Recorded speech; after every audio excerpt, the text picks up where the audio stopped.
4 years was long enough to change a person completely. Conrad had told himself this on the long ride south.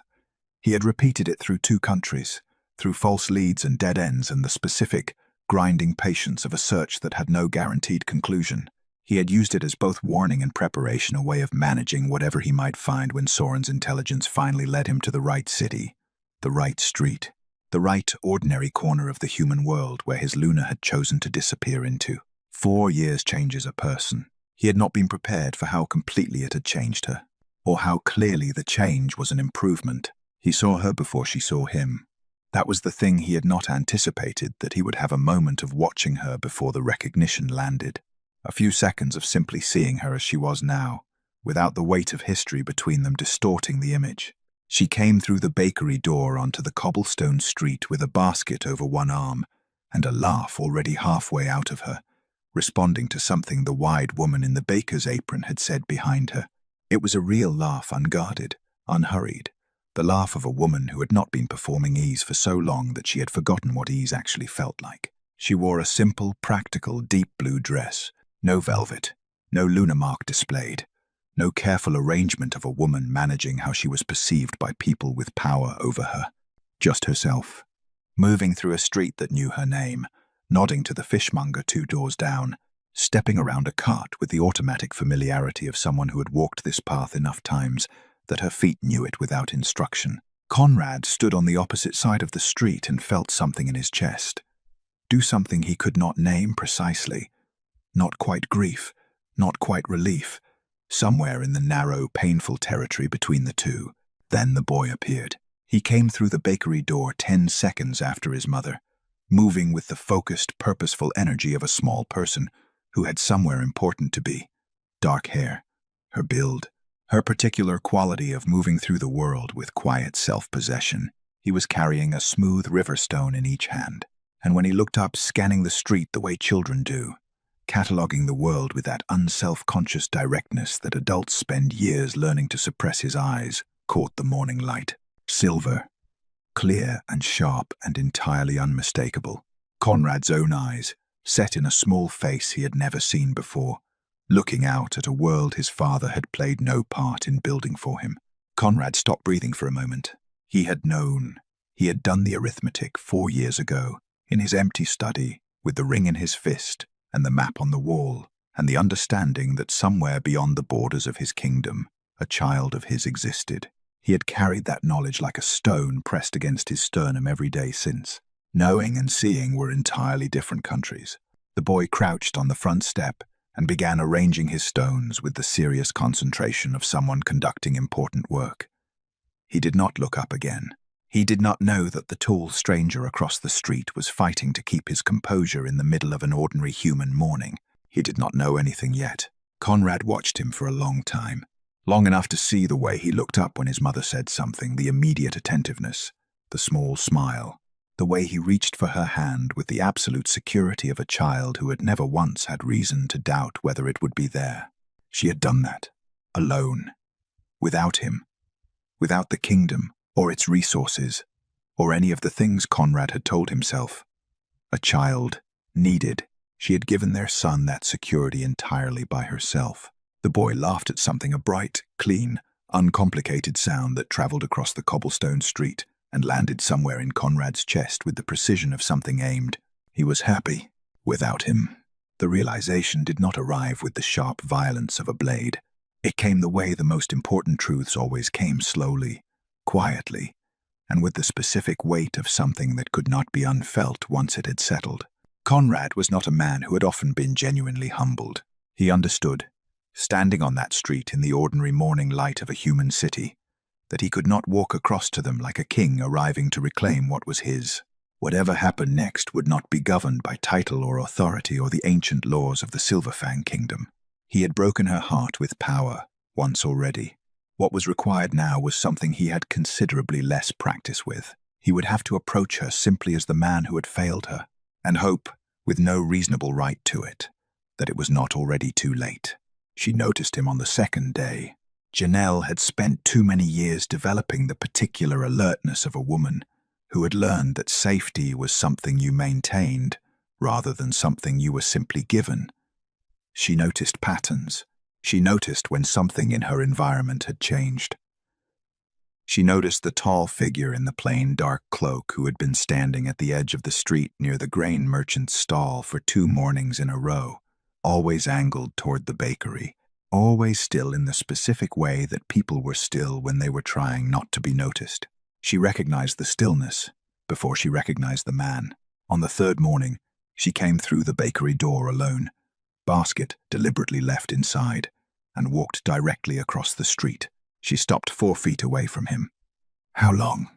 she said quietly. Conrad turned. He had the grace, at least, not to pretend. 3 days. She studied his face with the focused attention she gave difficult diagnoses, looking for what was actually there, rather than what she expected to find. He was older, not dramatically, but in the way that years of genuine weight aged a person. Something in the set of his jaw, the quality of stillness around his eyes. He looked like a man who had not slept easily in a long time. She did not let that soften her. "You should have announced yourself," she said. "I know." A pause. "I wasn't certain you wouldn't disappear again." Before I could explain. The honesty of it, plain and undefended, was unexpected enough that she said nothing for a moment. Around them, the street continued its indifferent morning business. Cartwheels on cobblestone, the smell of bread from the open bakery door behind her. The entirely ordinary world she had built going about itself, as though nothing significant was happening at its edges. "Then explain," she said. "Before we continue, please hit the subscribe and like button, and tell me which city you're tuning in from. I love to know where this story found you. Now, let's dive in." He told her everything. He did not manage it artfully, or arrange it for maximum sympathy. He simply told her, standing on a public street in a human city, 4 years after the worst night of her life, what had actually been happening behind the council chamber door, while she stood in the corridor and heard her. Marriage dismantled in casual conversation. Elder Kane's private meeting. The council's plan. The specific and terminal nature of what they had intended for an Omega Luna, they had decided, was an unacceptable liability, not exile, not formal dismissal, the other kind of removal. Janelle listened without interrupting. He told her about Seraphine, the conversation they had, the arrangement they constructed together, the calculated fiction of an affair designed to convince dangerous men that patience served them better than action, that Conrad was already moving toward what they wanted, that there was no need for anything irreversible. It had worked. The council had waited. And while they waited, Conrad had been quietly building a case to dismantle their authority entirely. "You overheard the conversation before I could tell you the truth," he said. "I came back to the quarters that night to explain everything. You were already gone." The street was quiet between them. Janelle looked at the middle distance for a long moment, that internal stillness she moved into when she was doing the painful work of reassembling her understanding of something she thought she already knew. 4 years of grief. 4 years of raising their son alone on the architecture of a betrayal that had never actually happened. The anger she expected did not arrive in the form she anticipated. It came quietly, the way her worst grief always came, not as fire, but as something colder and more permanent. "I understand why you did it," she said finally. He exhaled, but that does not erase what it felt like to hear it. Her eyes met his directly. "I stood in that corridor and listened to the man who swore before the moon goddess that I would always be safe beside him, laugh about another woman while I was 5 months pregnant. And you were not there to explain. You were never there." Conrad said nothing. There was nothing to say that would improve on silence. She looked at him for a long moment. Then she turned toward the bakery. "Come inside," she said quietly. "He deserves to meet you." She did not look back to see if he followed. She already knew that he would. Elias was at the kitchen table when they came inside. He had graduated from the front step to the indoors at some point during the morning and had brought his river stones with him, 6 of them now arranged in a careful line across the worn wood surface, ordered by some system of logic that was entirely his own. He did not look up immediately when the door opened. He was in the middle of something. Janelle set her basket on the counter. "Elias," He looked up then, and his silver eyes moved immediately past his mother to the tall figure standing just inside the doorway. Children had a specific quality of assessment that adults spent years learning to perform and never quite recovered. Elias looked at Conrad the way he looked at everything unfamiliar directly, without performance, cataloging. Conrad stood very still under the weight of it. "Come here," Janelle said gently. Elias climbed down from the chair and crossed the kitchen with the unhurried confidence of a child who had never been given reason to approach the world with his shoulders up. He stopped in front of his mother and looked up at the stranger again. Up close, the resemblance was even more complete. The dark hair, the particular set of the jaw, and those eyes, Conrad's own eyes, clear and silver and utterly without guile, looking up at him from a face that was entirely new and somehow entirely familiar at the same time. Janelle rested her hand lightly on her son's shoulder. "This is your father," she said simply. No embellishment, no apology wrapped around it. Just the plain fact of it, delivered with the steady voice of a woman who had decided her son deserved the truth without complicated edges. Elias studied Conrad for a long moment. Then he asked the question, quietly, without accusation, with the specific, devastating directness of a 4-year-old who had not yet learned that some questions were supposed to be softened before they were spoken. "Why didn't you come sooner?" The kitchen was very still. Conrad crouched down to the boy's eye level slowly, the way you moved around something you did not want to frighten until they were face to face. Silver eyes to silver eyes. "Because I didn't know where you were," he said. "I looked for you, for a long time." A pause. "I'm sorry it took me so long to find you." Elias considered this with the focused seriousness of a child weighing a response against some internal standard of reasonableness. Then he held out one of his river stones, the smoothest one, the one that sat at the center of his arrangement. Conrad looked at it for a moment. Then he held out his hand and let the boy place it in his palm. "That's the best one," Elias said, by way of explanation. Conrad closed his fingers around it carefully. "I'll keep it safe," he said. The morning unfolded in the unhurried way that mornings did when children were in charge of the pace. Elias decided without asking anyone's permission that Conrad needed to see the bakery properly. Not the kitchen where they were standing, but the real bakery downstairs. The ovens, the long wooden bread paddles, the shelf where Dora kept the honey cakes that were theoretically for customers but practically, Elias explained with transparent confidence, available to people who helped stack the flour sacks. Conrad followed him down the narrow stairs without comment. He spent 20 minutes receiving a thorough introduction to a bakery from a 4-year-old who knew the name of every tool and was not shy about sharing this information. Conrad listened to all of it with the complete attention of a man who understood, at some fundamental level, that this was the most important meeting he had ever attended. Between the flour sacks and the bread paddles, Elias asked about wolves. Did they really change shape? Were they bigger than dogs? Could his father change shape? Conrad answered each question honestly and without embellishment, and watched his son's silver eyes go wide at each answer, with the specific satisfaction of a child receiving confirmation that the world was even more interesting than previously suspected. Then Elias asked about the moon. Why did wolves care about it? Conrad sat down on a low wooden stool in the warm bakery, the Alpha King of the Silver Fang Kingdom, sitting on a flour-dusted stool in a human city bakery, and told his son about the moon the way it had been told to him long ago, before the weight of governing it had made it feel like obligation rather than wonder.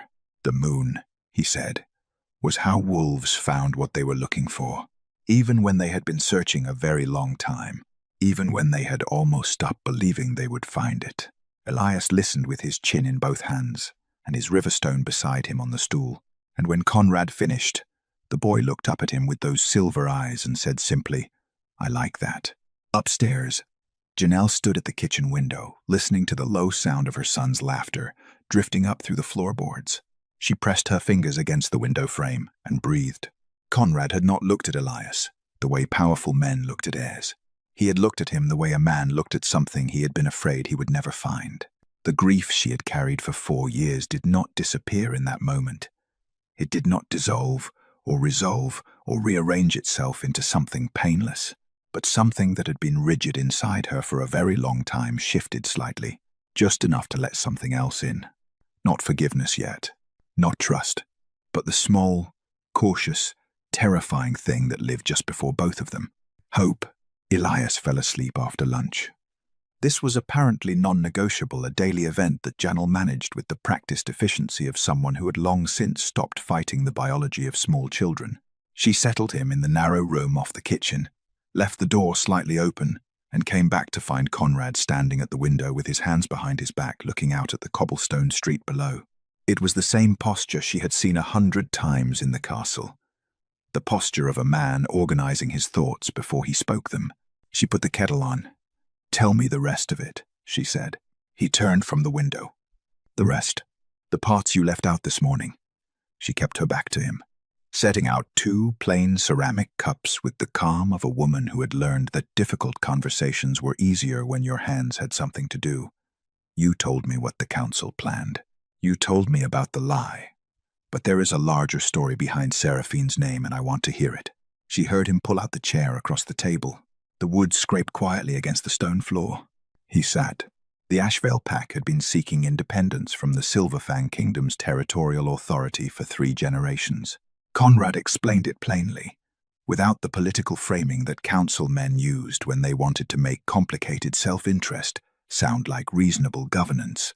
The Ashvale lands sat along the eastern boundary, rich in timber, strategically positioned near 2 trade routes, populated by wolves who had their own traditions and their own leadership structures, and who had never particularly wanted to be governed by a distant alpha king whose primary interest in their territory was its tax contribution. Seraphine's father had negotiated for independence through official channels for 20 years and gotten nowhere. Seraphine had taken a different approach. "She came to me directly," Conrad said. "Not through the council. Privately. She was very clear about what she wanted: full territorial autonomy for the Ashvale Pack, recognized in writing, protected under kingdom law, no tribute, no conscription for kingdom wars, the right to govern themselves." "And what did she want to trade for it?" "Nothing she was actually willing to give." A pause. The council had decided the alliance would be formalized through a mating bond, her bloodline strengthening the throne. An heir with Ashvale and Silverfang lineage combined. Janelle set the cups on the table and sat down. "But Seraphine never wanted that."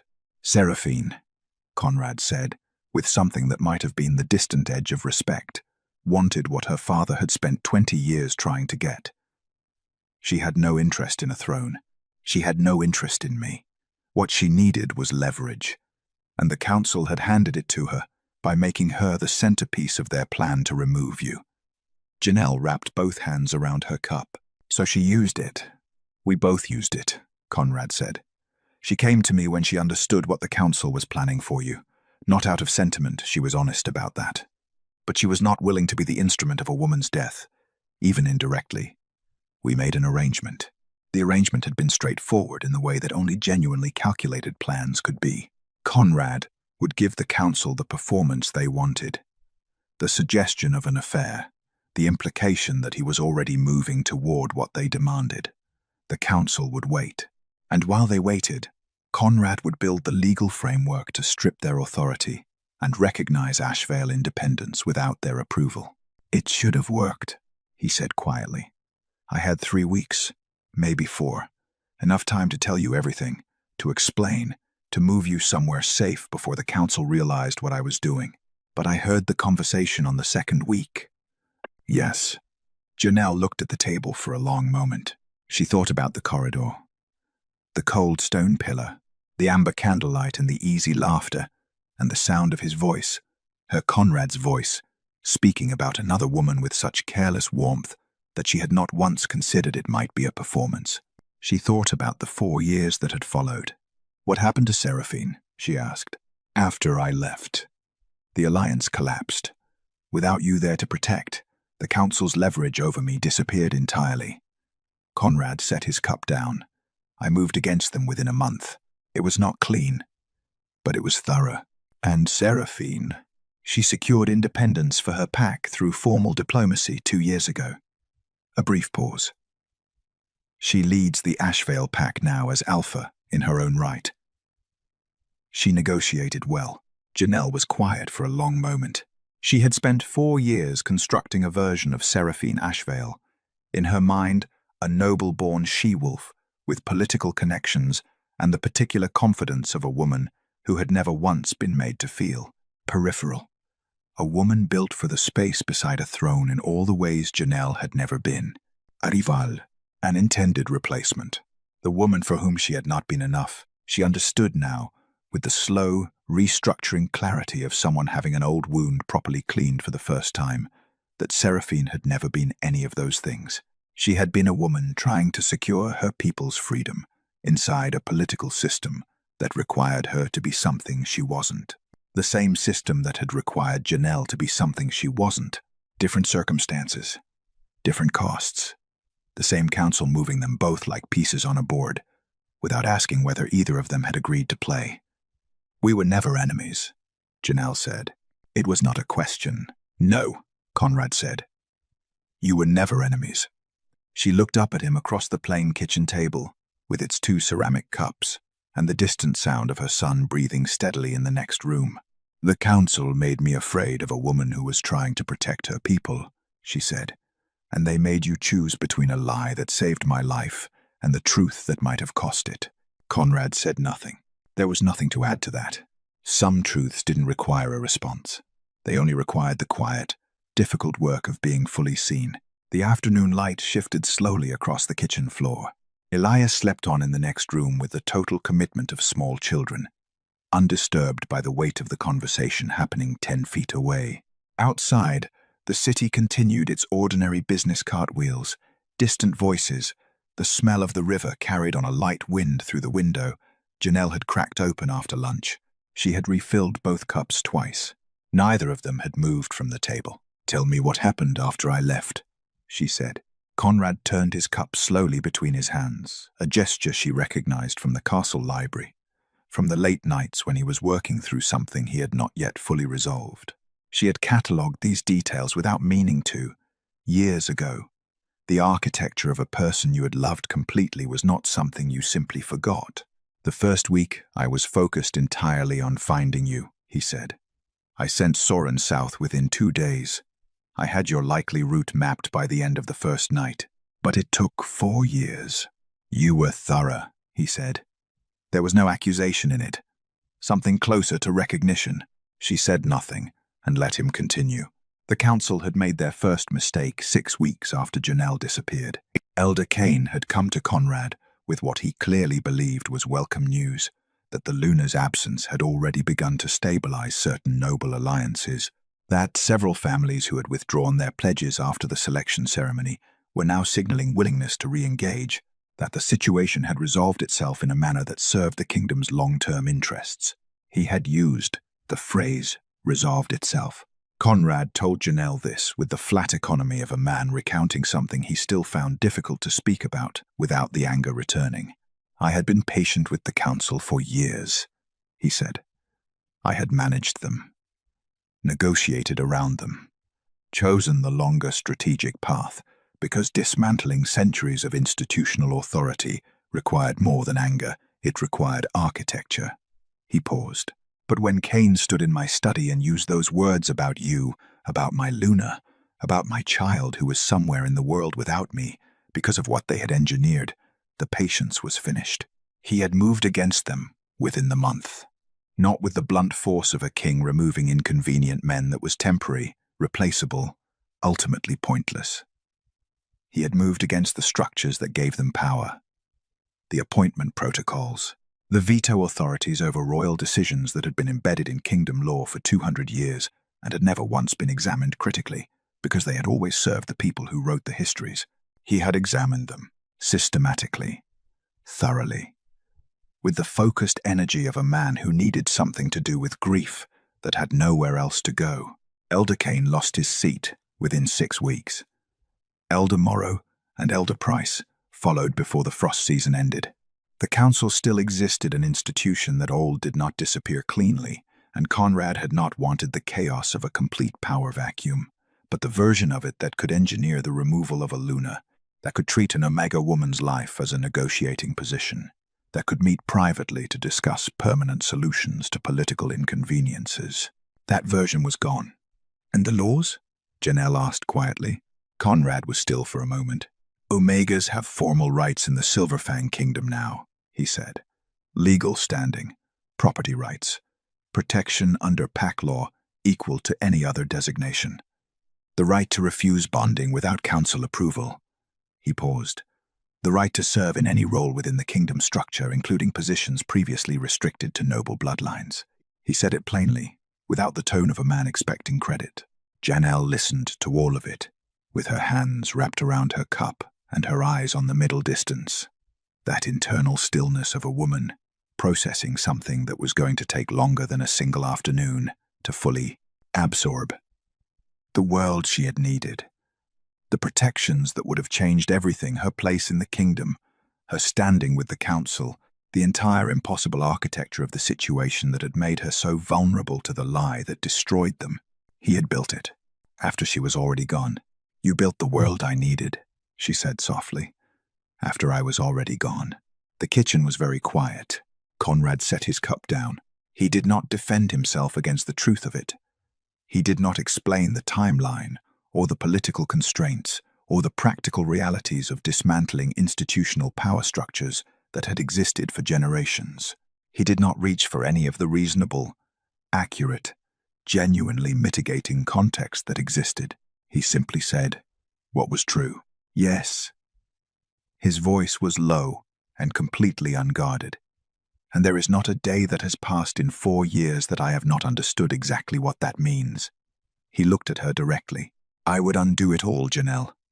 Every law I changed, every elder I removed, every reform that carries my name now in the kingdom records. A pause. I would undo all of it without hesitation if it meant I had those 4 years back. She looked at him across the table, at the man who had failed her in the most complete way available to him, at the man who had then spent 4 years quietly building, in her absence, the kingdom she should have been able to live in. She did not tell him that it was enough. It wasn't enough, but she held his gaze and did not look away. And that, for now, was the most honest thing she had to offer. He asked her on the 3rd day. Not impulsively. Conrad had never done anything impulsively in his life, and 4 years of consequence had not changed that particular quality. She could see him building toward it the way she had always been able to read him, even when she hadn't wanted to admit she could. The careful way he chose his words, the slight tension around his eyes when Elias went to bed and the apartment went quiet, and there was nothing left between them but the low light of the oil lamp and the unfinished business of 2 people who had loved each other badly. She had known it was coming. She waited for him to find his way to it. Come back, he said finally. Simple, direct, the way he said everything that mattered. Not for the kingdom, not for the council or the throne, or the succession. He looked at her steadily across the table. For me, as my Luna. Because that is what you are, and what you have always been, and I have not stopped believing that for a single day in 4 years. He set the Luna ring on the table between them. She had not seen it since the night she left it on his map. It sat in the lamplight, looking exactly as she remembered, small and silver, and carrying the particular weight of a decision she had made alone in the dark, while 5 months pregnant and completely certain she had been discarded. She looked at it for a long moment. Then she looked away. She thought about the corridor, not as punishment. She had passed the stage of using old pain as a weapon sometime in the 2nd year, when she had realized that wielding grief against an absent person primarily wounded the one holding it. But she needed to think about it honestly, the way a healer examined a site of old injury before deciding whether it had truly healed or simply scarred over something that was still broken underneath. She thought about what it had felt like to stand in that cold stone corridor and hear the laughter, the specific devastation of it, not the sharp immediate violence of a betrayal, but the slow architectural collapse, the way every tender memory had rearranged itself in the light of those words into something that looked exactly like evidence of a woman being managed rather than loved. She thought about the 3 days after, packing in silence, the ring on the map, the healer's exit in the south wall, the cold pre-dawn air hitting her face, and the deliberate choice not to look back. She thought about Varen, the room above the bakery, Dora's practical kindness, the slow, careful construction of a practice built entirely on her own skill and her own reputation and her own judgment, with no throne beside her and no king's authority lending her credibility she hadn't earned herself. She thought about Elias being born in the first snowfall, the weight of him, the silver eyes looking up at her from a face that was entirely new and entirely hers. She thought about who she had been when she arrived in this city, hollowed out and heartbroken, and carrying the particular fragility of a woman who had built her sense of safety inside someone else and had it collapse entirely. And she thought about who she was now. She picked up the ring, held it in her palm the way she had held it the night she left, feeling its weight, examining what it asked of her. Then she set it back down gently. "No," she said. The word was quiet. There was no anger in it, no residual bitterness, no performance of strength over pain. It was simply the most honest syllable available to her, and she offered it to him with the same plainness he had always respected in her. Conrad said nothing. He had prepared himself for this. She could see that too. "I am not the woman who stood at the back of that grand hall anymore," she said. "I am not the Omega Luna who needed a king to tell her she was worth choosing." She looked at him steadily. "I built something here that belongs entirely to me. My practice, my home, my son's life, my own life." A pause. "I built it from nothing, Conrad. With my own hands, and it is mine in a way that nothing inside your castle ever truly was." She folded her hands on the table. "I am not willing to set it down." The lamp flickered between them. Conrad looked at the ring for a long moment. Then he picked it up and closed his fist around it, not with anger, with the quiet dignity of a man accepting the consequence of his own story. "I understand," he said. And the thing was, looking at his face in the low amber light, she believed that he did. The silence after his answer lasted long enough to become something other than uncomfortable. It settled between them like weather that had finally decided what it was going to do, not the charged, unresolved tension of the previous days, but something quieter, something that had found its shape. Janelle was the one who broke it. "I want to tell you something," she said, "and I need you to hear it as what it is, not as an opening, not as a softening of what I just told you, simply as the truth." Conrad looked at her steadily. "All right. Elias asked me about his father before he could properly form the sentence," she said. "He was barely 3. He pointed at the other children on the street whose fathers came home in the evenings, and he looked at me with those eyes of yours and asked where his was." She paused. "I told him his father was a good man who didn't know where to find us yet. I told him that every single time he asked." Something moved across Conrad's face that he did not try to control. "I told him that," she continued, "because I did not want my son to carry the weight of a story I was still too angry to tell accurately. And because somewhere underneath the anger I think I always knew that what I heard in that corridor was not the complete truth." She looked at the table. "I couldn't have named that for the first 2 years, but it was there." Conrad set the ring down quietly between them. Neither of them looked at it. "I don't want Elias to grow up without his father," Janelle said. "That was never what I wanted, not even when the grief was at its worst. I wanted him to grow up without confusion, without a father who was present in name and absent in reality, without the particular damage that does to a child." She met Conrad's eyes. "But he is 4 years old, and he gave you his best river stone this morning, and he laughed at everything you said in that bakery. And I am not willing to take that from him because of what happened between us." Conrad was very still. "What are you proposing?" he asked carefully. She had thought about it more than she let show, not in the days since his arrival, longer than that. In the quiet evenings when Elias was asleep, and the bakery was closed, and the city settled into its nighttime rhythms, and she sat alone with the version of the future she was slowly, deliberately constructing. She had known, in some practical corner of herself, that Conrad finding them was eventually more likely than not, that a man with his resources and his motivation and his particular quality of patient determination did not simply accept a permanent absence. She had thought about what she would do when it happened. "Elias spends time in the kingdom," she said. "Not permanently, not yet. Not while he is this young and his life is here. But visits, long enough for him to understand where he comes from, long enough to know his heritage, his bloodline, the world that is part of him whether either of us chose it or not." She paused. "And you come here, regularly, without an entourage and without the crown. You come as his father. You sit at this table, and you eat Dora's bread, and you learn what his life actually looks like. And us? Conrad asked quietly. There is no us in the way you mean it, she said, without cruelty. But there is this. She gestured between them, the table, the cups, the apartment above the bakery that smelled of warm bread and river water, and the life she had made from nothing. Two people who made a child together, who owe that child the dignity of a family that functions, not the family either of us imagined, but a real one, built on honesty instead of what we thought we were supposed to be to each other. Conrad was quiet for a long moment. She watched him absorb it, the permanent shape of what she was offering and the permanent shape of what she was not. The distinction between a door left open and a door with a different room behind it than the one he had been hoping for. He was not a man who accepted limitation easily, but he was, she had always known, a man capable of genuine humility when the situation removed every alternative. I accept, he said simply. I know you wanted more than this, she said. I wanted everything back, he said honestly.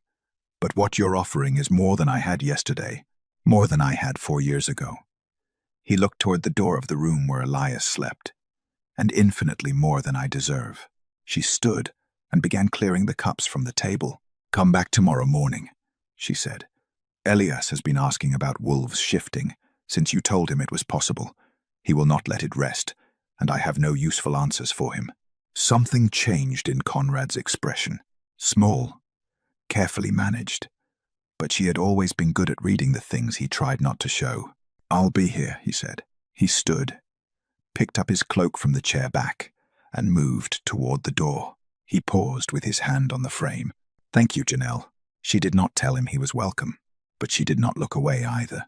And when the door closed behind him, and the apartment settled back into its familiar quiet, she stood at the kitchen window and watched him cross the cobblestone street below and felt, for the first time since the night everything broke, that the story between them had finally found the shape it was always supposed to have. Not the one either of them had written for it, but a true one. And sometimes, she had learned, true was better than perfect. She arrived on a Tuesday morning, 3 weeks after Conrad's visit. Janelle was in the middle of a consultation when Dora appeared in the doorway of the small healing room, with an expression that managed to communicate several things simultaneously, that someone was waiting, that the someone was unusual, and that Dora had formed a significant opinion about this in the 30 seconds since opening the front door. Woman outside, Dora said. Well-dressed, says she knows you. A pause waited with editorial judgment. Doesn't look like she needs a healer. Janelle finished wrapping the elderly man's wrist, gave him instructions she made him repeat back to her, and walked him to the door before she went to see who was waiting. Seraphine Ashvale was standing on the front step of the bakery, the way people stood when they had decided to be somewhere and were not particularly anxious about what that required of them. She was tall, dark-eyed, dressed in practical traveling clothes of deep green and grey, with no visible insignia, though she carried herself with the specific quality of a woman who had stopped needing external markers to communicate her authority some time ago. She was, Janelle noted with the detached accuracy of a healer making an assessment, nothing like the version she had constructed in her mind over 4 years. The imagined Seraphine had been all edges and ambition, and the cool particular beauty of a woman who had been told since childhood that she was meant for something significant. The actual Seraphine looked at her from the front step with dark eyes that held something Janelle had not expected. Discomfort. The genuine, unperformed discomfort of a person who had rehearsed something difficult and was now standing at the moment of having to actually say it. I should have come sooner, Seraphine said. I wasn't certain you'd want to see me. Janelle studied her for a moment. Then she stepped back from the door. Come in, she said. They sat at the kitchen table, the same table where Conrad had told her the outline of the story, where Elias had shared his river stones, where the shape of the future had slowly been negotiated over ceramic cups and afternoon light. Janelle made tea. Seraphine sat with her hands folded in front of her and waited, which told Janelle something about her, that she understood this was not her space, and that the pace of it belonged to the woman who lived here. Conrad told me the full arrangement, Janelle said, setting a cup in front of her. I understand what you did and why. Conrad told you his version, Seraphine said. Not defensively, simply accurately. I wanted you to hear mine. Janelle sat down across from her. Then tell it. Seraphine's version was not significantly different in its facts. But facts, Janelle had learned, were only part of what made a story true. The texture of it mattered. The reasons behind the reasons. Seraphine told her about the night Elder Kane had come to her father's pack under the pretense of a diplomatic visit and laid out, with the comfortable matter-of-factness of a man who had made this kind of calculation before, what the Council intended for the Omega Luna and how the Ashvale Pack's cooperation, or at minimum their silence, would be generously remembered when territorial negotiations resumed. Her father had been old, tired from decades of fighting the same institutional walls. He had not said yes, but he had not said no in the way that mattered. Seraphine had said no in the way that mattered. I went to Conrad because I was not willing to be the reason a pregnant woman died in a castle corridor, she said plainly. Not out of nobility. I want to be honest with you about that. I went because I could see exactly how the council intended to use my name and my family's silence, and I refused to be their instrument. She looked at Janelle directly. But I also need to tell you that I understood, when we built that lie together, that there was a risk, that it could be overheard, that the timing was fragile. Her jaw tightened slightly. I told Conrad it needed to happen faster, that you needed to be told the truth before the performance was ever given. A pause. He believed he had more time than he did. And you have carried that, Janelle said quietly, not as accusation, as recognition. I have carried that, Seraphine said. Yes. The kitchen was quiet for a moment. Outside, the city moved through its Tuesday morning. Somewhere downstairs, Dora was moving things with the decisive efficiency of a woman who ran her domain with absolute authority. The smell of fresh bread drifted up through the floorboards the way it always did. Seraphine set her cup down. I am sorry, she said. Not for trying to protect you, I would do that again. But for the part of it that hurt you. For the 4 years, for the child who grew up without his father, and the woman who had to build everything alone because we ran out of time. She held Janelle's gaze. I am genuinely, completely sorry for that. Janelle looked at her, at this woman who had refused to be an instrument of someone else's cruelty, who had walked into a political arrangement with her eyes open and tried to do the least harmful version of something that had no clean options, who had carried the weight of the unintended consequence for 4 years and come to a healer's apartment above a bakery in a human city to say so in person when she could have sent a letter or said nothing at all. You were trying to save my life, Janelle said. Yes, and it went wrong. Yes. Janelle wrapped both hands around her cup. I know what it is, she said slowly, to do the best thing available to you in an impossible situation and have it cost more than you intended. She looked at Seraphine across the table. I am not able to be angry at you for that. Something shifted in Seraphine's expression, not quite relief, something quieter and more durable than relief. Conrad told me you built all of this yourself, she said, her eyes moving briefly around the warm, modest kitchen, the healer's shelves, the evidence of a life constructed from nothing with deliberate, careful hands. The practice, the home, the boy. She looked back at Janelle. He said it with the specific tone of a man who finally understands what he had. Janelle said nothing. You were stronger than any Luna the Council ever wanted, Seraphine said. It was not a compliment offered lightly or dressed in the soft language of consolation. It was a statement of assessment from a woman who had navigated the same institutional machinery from a different angle and understood exactly what it cost. They wanted someone manageable, someone whose power came entirely from proximity to the throne and could be revoked the same way. She shook her head slightly. You were never that. That was always why they feared you. The words landed somewhere Janelle had not expected. Not in the wounded place, the place that had spent 4 years quietly reassembling itself from the belief that she had been too small, too peripheral, too Omega for the life she had briefly been allowed to inhabit. They landed somewhere older and steadier than that.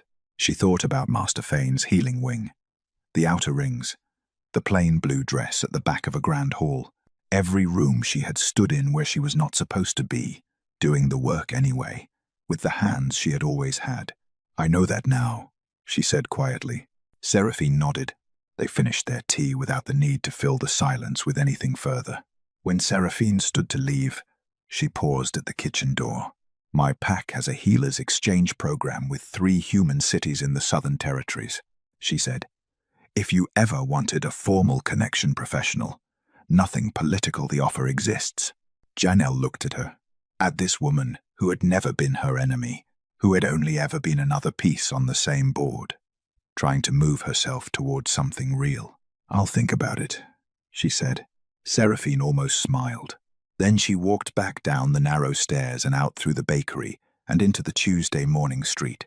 And when the door closed behind her, Janelle sat alone at the kitchen table for a long moment. The last piece of the old story had finally, quietly, released its hold. What remained was only the present, and the present, she had learned, was entirely enough. Time, Janelle had learned, was less like a river and more like a tide. It did not move in one clean direction. It came in and went out. It reshaped things gradually, without announcing what it was doing, so that you looked up one ordinary morning and realized the shoreline was entirely different from what it had been, and you could not identify the specific moment the change had happened. That was how the years after Conrad's visit passed. Not dramatically. Not with the clean narrative resolution of a story that knew where it was going, but in the small, accumulating way that real lives were built, one ordinary morning at a time, each one slightly different from the last, until the differences added up to something that deserved a name. The first visit to the Silverfang Kingdom happened when Elias was 5. Janelle had prepared him carefully, not with warnings or the layered anxiety of a mother trying to preempt every possible difficulty, but with information. Plain, honest, age-appropriate information about wolves and kingdoms, and the particular world his father came from. Elias had listened to all of it, with the focused attention he brought to everything, asked 11 questions in rapid succession, and then wanted to know if the castle had a kitchen bigger than Dora's. It did. He was delighted.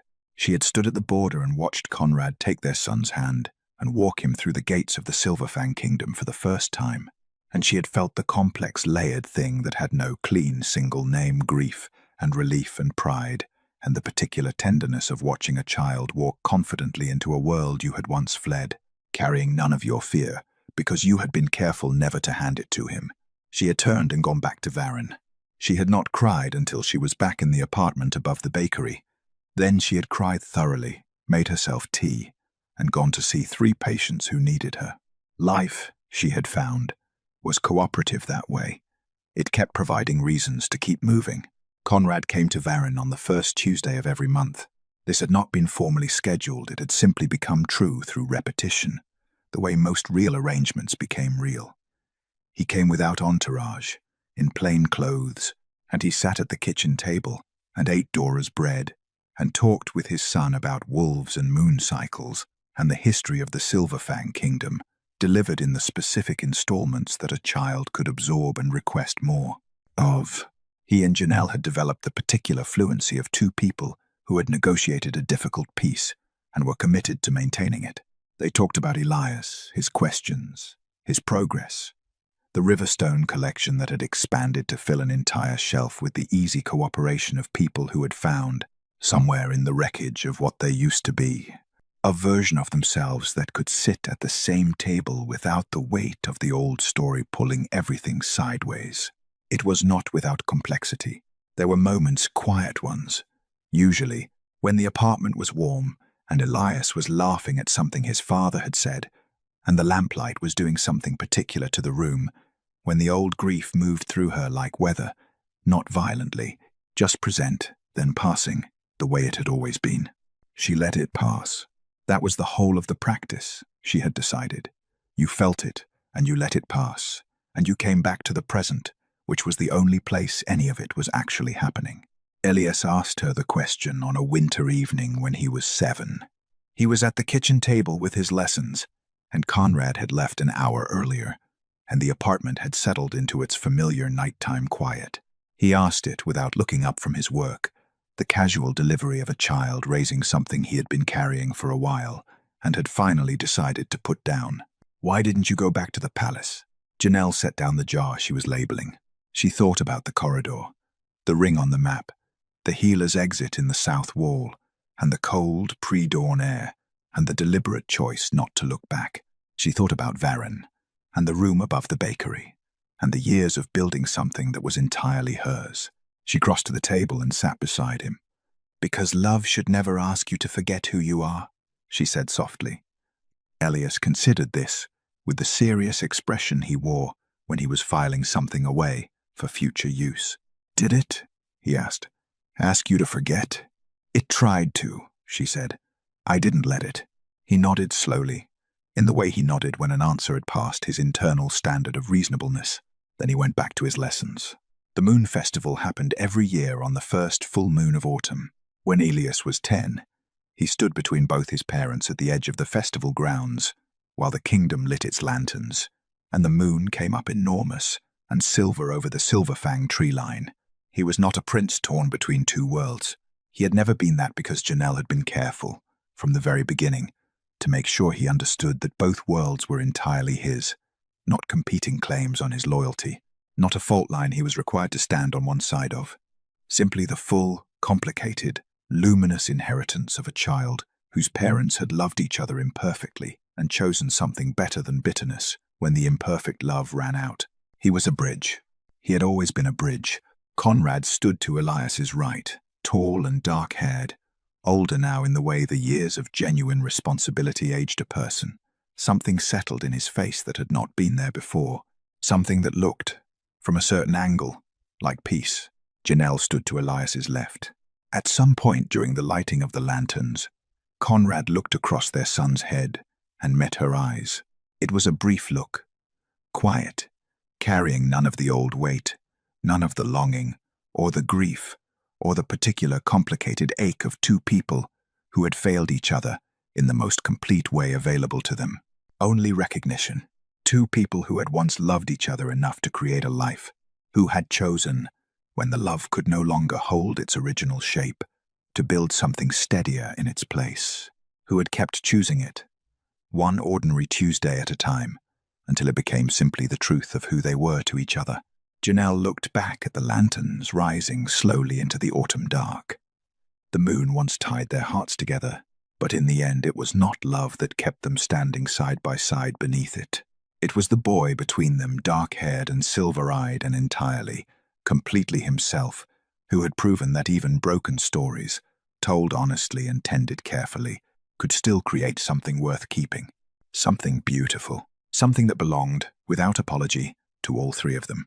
If this story moved you, let me know in the comments where you're listening from, and don't forget to subscribe for more moonlit romance stories like this one.